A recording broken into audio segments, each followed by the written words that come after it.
Let me reveal a truth. Most people will never see. You don't respond to words. You respond to what's underneath them. You've been taught to focus on language. But your body, your instincts, your nervous system, they've been reacting to something far deeper. Subtext. When someone says it's fine, but the tone is tight, your stomach knots. Your body prepares for conflict. You sense danger.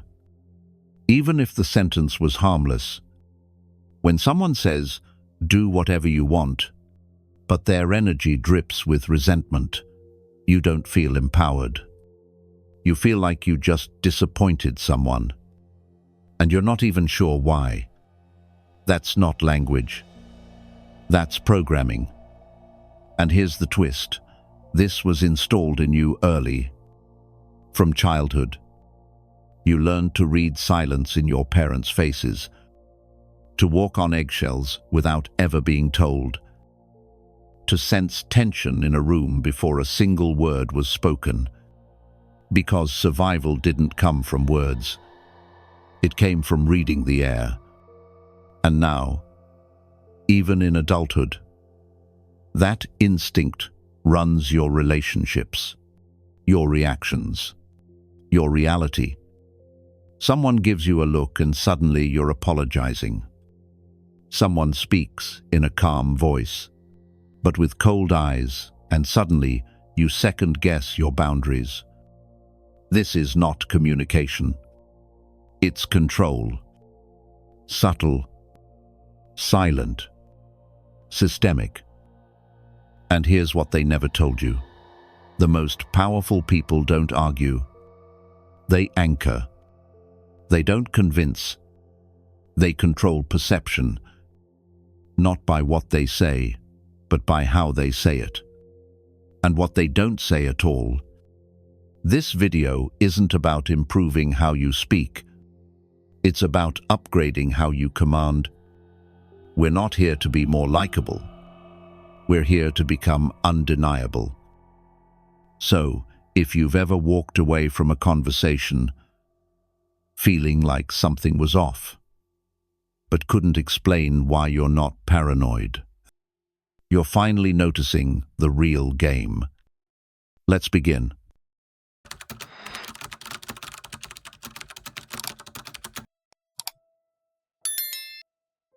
Here's what they won't teach you in school.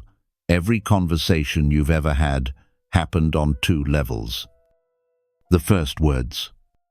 Sentences. What was said. The surface. The second, subtext. Tone. Energy. Timing. The emotional charge beneath the words. And the second one, that's where the real game is played. Because people don't truly respond to your message. They respond to your signal. Let me show you what I mean. You say, take your time. But your voice is sharp. Your face is tense. You check your watch mid-sentence. What do they hear? Not your permission, but your pressure. Or you say, I trust you. But your tone hesitates. Your body stiffens. Your eye contact breaks. They don't feel trusted. They feel examined, judged. And suddenly, they start second-guessing their own actions. That's subtext. It overrides your words every single time. Because the nervous system doesn't care about grammar. It reads energy. It scans for threat, acceptance, dominance automatically. Now, here's the dangerous truth. The person who controls the subtext controls the entire frame of the interaction. Without raising their voice, without saying anything extreme, without ever needing to be aggressive, they can steer the tone, direct your thoughts, implant doubt, or create safety strategically. Think of it like this. Words are the paint. Subtext is the canvas. If you don't control the canvas, you're just decorating someone else's message. And here's the key most people miss. Subtext doesn't ask for permission. It embeds expectations. It whispers truths that words are too polite to say. It's why a single raised eyebrow can silence a room. Why a quiet can shift the power in a meeting. Why a soft maybe can feel more powerful than shouting no. And when you master this, you no longer need to argue. You don't need to prove. You just imply and let the silence do the rest. So understand this. People rarely hear your words. They feel your permission. And most of the time, you gave it away without realizing. But after today, you won't. Because from this point forward, you're not just talking. You're commanding the emotional undercurrent. You're stepping into the real language. Let's keep going.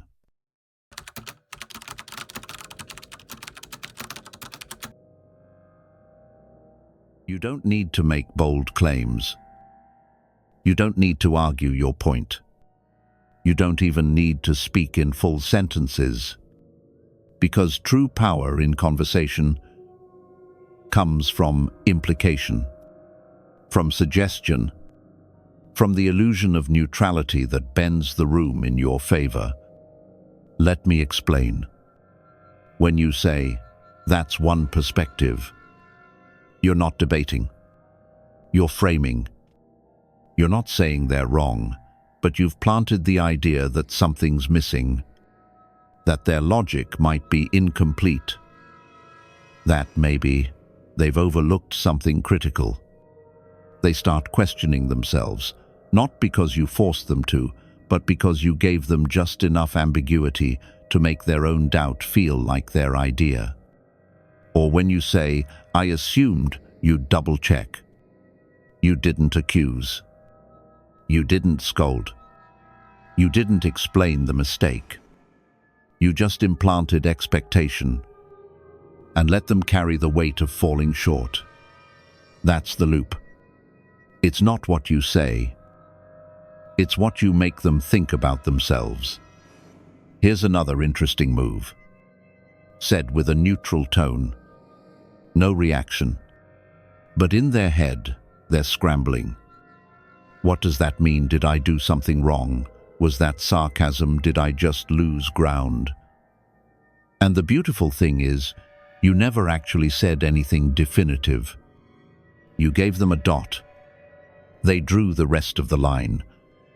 This is what I call mental white space. You leave just enough silence, just enough room, just enough curiosity, so they have to fill it in with their own fear, doubt, or need to impress you. This is psychological judo. They pull their own balance out from under themselves, just trying to decode your calm. Because in conversations, ambiguity isn't weakness.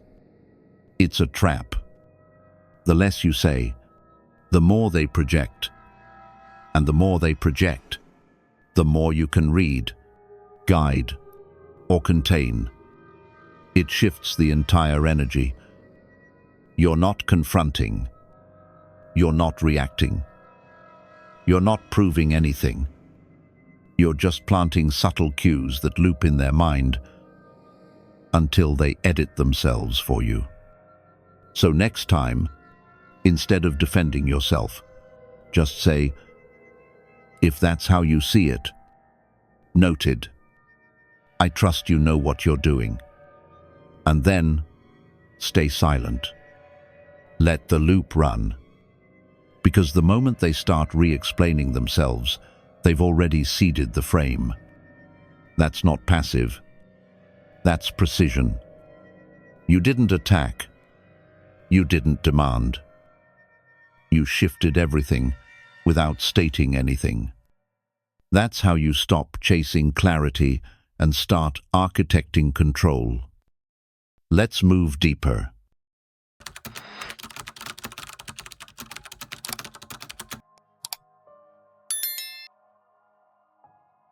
Let's break a myth.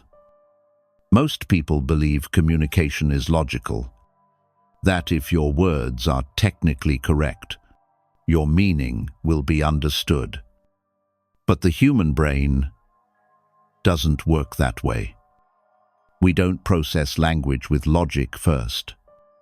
We process it emotionally. Before the words even register the tone, timing, facial expression, and emotional charge have already shaped the meaning. So, when you speak, what they hear isn't your sentence. It's your subtext. Let me show you how that works in real time. You say, "I just find it funny that..." You're not laughing. You're not smiling. You're not joking. But that phrase, it's emotionally loaded. It signals resentment without direct confrontation. It frames guilt without saying the word. And it works. Because now they feel they've done something wrong but can't point to exactly what. Another one. Most people would. That sounds neutral. Right.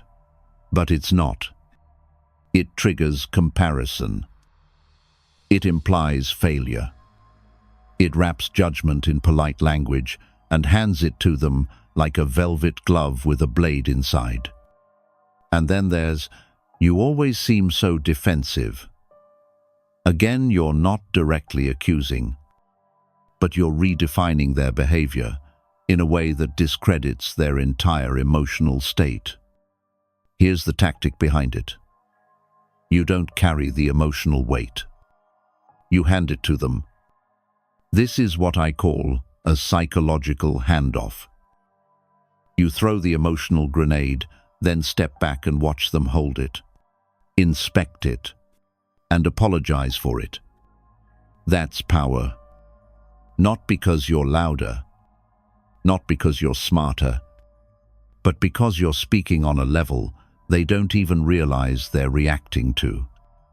And the moment they react emotionally, they've already surrendered logical ground. You can now steer the rest of the conversation from a position of calm reason while they're scrambling to justify their emotions. It's a trap, because the more they explain their feelings, the more they look unstable. And you stay centered, unmoved, strategic. That's the shift. You don't win conversations by being right. You win them by controlling the emotional meaning of what was said. So here's the core truth. The strongest weapons in language are the ones that never identify as weapons. They don't come with volume. They come wrapped in implication, in ambiguity, in tone. And if you can master that, you'll never have to fight to be heard again, because you'll be felt long before you speak. Now let's go deeper.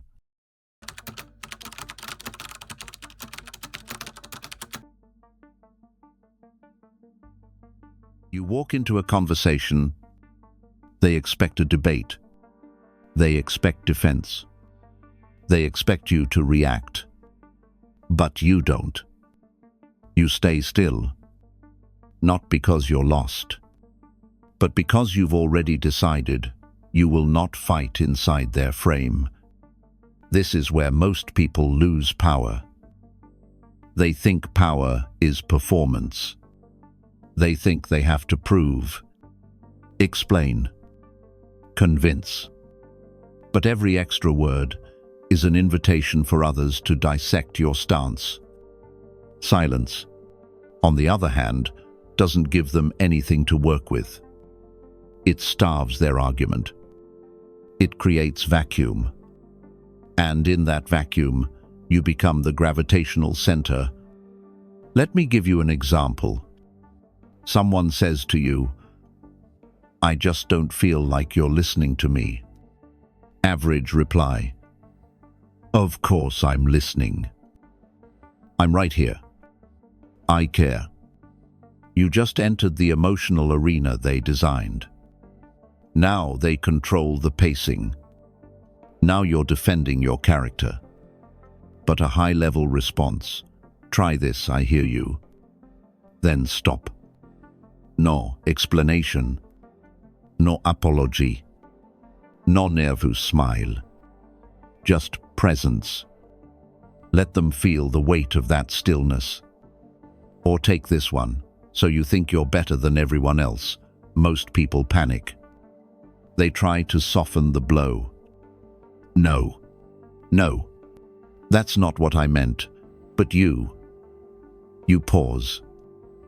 Hold your eye contact. And calmly say, "Is that how it landed for you?" Now the pressure's back in their lap. Because here's the truth. Words don't always control the frame. Tone does. You can say thank you with humility or with icy indifference. Same words. Two different worlds. This is subtext control. And the ones who master it never chase understanding. They steer perception. Some of the most powerful phrases in conversation are less than 4 words, if you say so. That's interesting. Perhaps. Noted. These aren't just polite exits. They're strategic containment. Instead of stepping into the battlefield, you step aside and let them swing at empty space. Every time they escalate, you compress. Every time they dig for reaction, you give pause. This creates a psychological echo. They begin to hear themselves louder. They begin to second guess. They begin to feel exposed. And you stay still. Because the moment you over-explain, you've traded your presence for validation. And validation is cheap. Presence is not. Let's seal this truth. The most powerful phrase isn't said out loud. It's felt. It's the silent signal that says, "I know what I'm doing, and I don't need your permission to do it." That's control. Not control over them, but over yourself, your energy, your expression, your frame.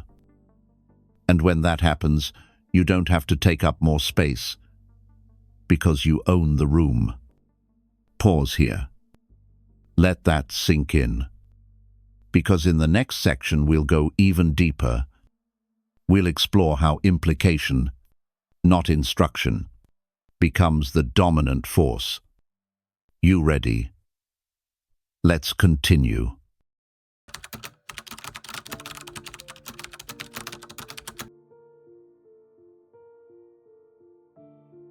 Sometimes, the sharpest knife is a question that doesn't need an answer. You don't confront.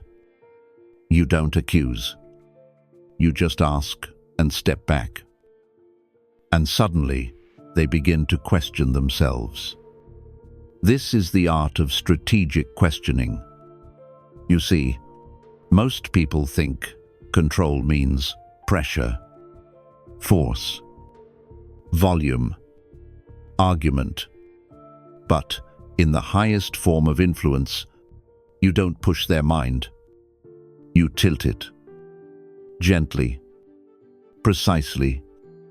With just a few words, you shift the entire mental direction of the room. Here's what that sounds like. Are you sure that's what really happened? You didn't say they were wrong. You just opened a crack. What made you feel that was necessary? You didn't challenge their action. You made them question their own motive. Why do you think you reacted that way? You're not judging. You're guiding them into self-doubt. And here's the twist. They'll never blame you for the doubt, because they created it. In their own head. From their own logic. You didn't fight them. You made them fight themselves. That's not confrontation. That's psychological redirection. Let's break it down further. Most people defend themselves when accused, but when questioned softly, they become reflective. They pause. They search for explanations. And in that pause you gain ground. The conversation slows. Their certainty thins. And they start to edit themselves just to avoid more of your questions. They become self-monitoring. That's the real win. You're not leading the discussion. You're leading their mind through it. Let me show you how this plays out in real life. You're in a meeting. Someone proposes an idea that doesn't sit right. You could say, "That's a bad idea." But now you've started a war. Instead, you say, "What do you think the long-term risks might be?" Now they're explaining themselves. They're scanning for holes. They're weakening their own idea without you lifting a finger. Or in a relationship, they accuse you of being distant. You don't defend. You ask, "What makes you feel that way?" They expected a wall. You gave them a mirror. This is reverse pressure. You remove resistance by never offering any. You place the burden of truth on their shoulders and watch them carry it. Here's the key idea. Strategic questions don't seek answers. They trigger internal loops. Loops of doubt, reflection, self-correction. And that's why they're powerful. Because when someone talks themselves into uncertainty, they become open. Not because you argued better, but because you never argued at all. Let's lock in this final truth. You don't need to control people. You just need to control the direction their thoughts take. And the best way to do that is not to declare, but to ask and stay quiet. Because silence is where their mind does all the work for you. Let's pause here. Let the weight of that settle. And then we move into the final turn. The closing play, where words disappear and subtext takes over everything. Let's finish strong.